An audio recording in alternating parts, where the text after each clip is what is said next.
I never planned to be working in industry focused on property or business or investing. Had no idea about that at all. It was almost accidental. I know from a young age, growing up in a regional area south of Sydney, I observed my parents and I saw that they both worked extremely hard. My mother was a nurse, my father was a clerk.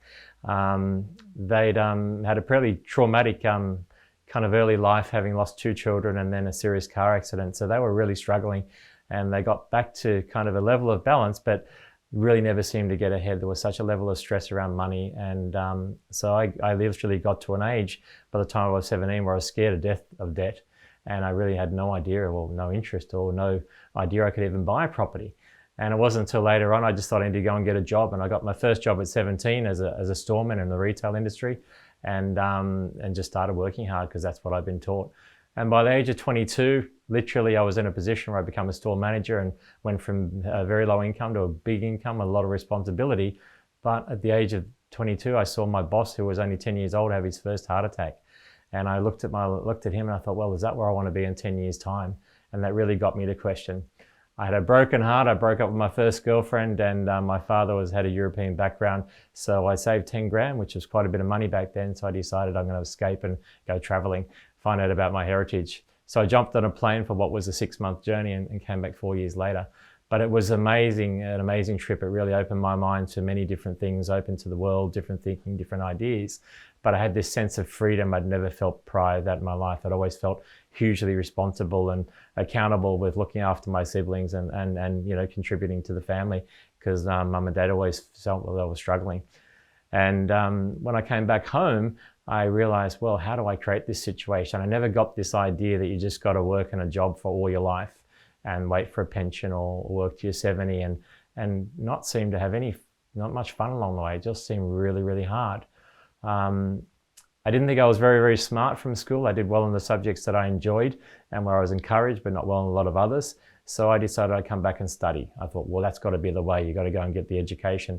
I went and did a diploma for 2 years. I did exceptionally well. Like at school, I was lucky to get above 50 in a pass mark. I did it 3 or 4 times. And it was interesting that when I chose to go back and study, my marks were 50% above 75 and 50% above 85. I mean, I didn't have a bad mark. It was unheard of. So I realized I wasn't stupid. But then I also realized that every single thing I was studying, whether it was accounting, law, business, marketing, purchasing, everything was a career path that would just lead me into a job that I'd be on for the rest of my life. And again, I felt like I was just going to be stuck again and not happy and not free. So literally, instead of doing the extra year and getting my degree, I thought, blow this, I'm going to basically go out there and go traveling. By that time, I'd met my wife, and we decided, I convinced her a good idea would be to travel around Australia with a 4-wheel drive and explore all the national parks, because I love nature. But before we went away, she brought a ticket home that a friend, one of our flatmates, had come with. It was how to buy property with no money. Having no understanding of property and scared of debt, I was like, this has got to be a scam. But I had a boss at the time who encouraged me that looking at property was quite a good thing to start with. So I went along this event, and I literally was looking for things to be wrong. I thought it's got to be a scam. Everyone I spoke to hadn't worked for the company for long. I didn't like the guy's voice. I was really finding everything to shut it down. I was so skeptical. But within half an hour, I started listening to the information. It was good, practical, solid information, a lot around cycles, a lot around finance, and a lot around things I'd just never been taught.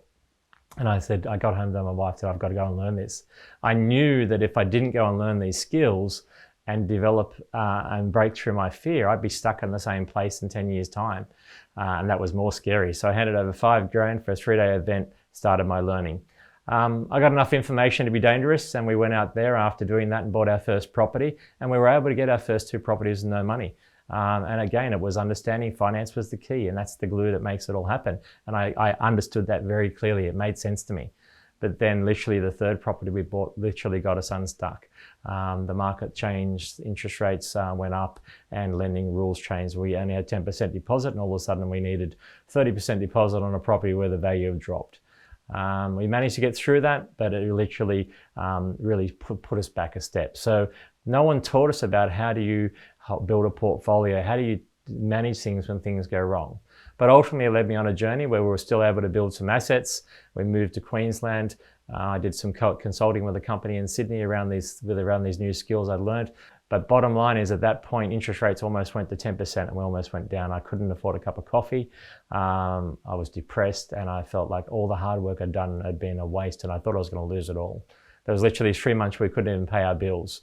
And at that stage, I had my head in the sand. I was miserable and my wife was looking after things and I was just a bit of a casualty. And I almost spent 18 months like that and feeling like, you know, not very happy and not very grateful and like everything had gone wrong. I couldn't believe I'd worked so hard to build these assets, but life was more difficult than it ever been. And I wasn't traveling, I wasn't doing the things I loved. But finally, my wife said to me, "Righto, well, how'd you get here? What have you learned?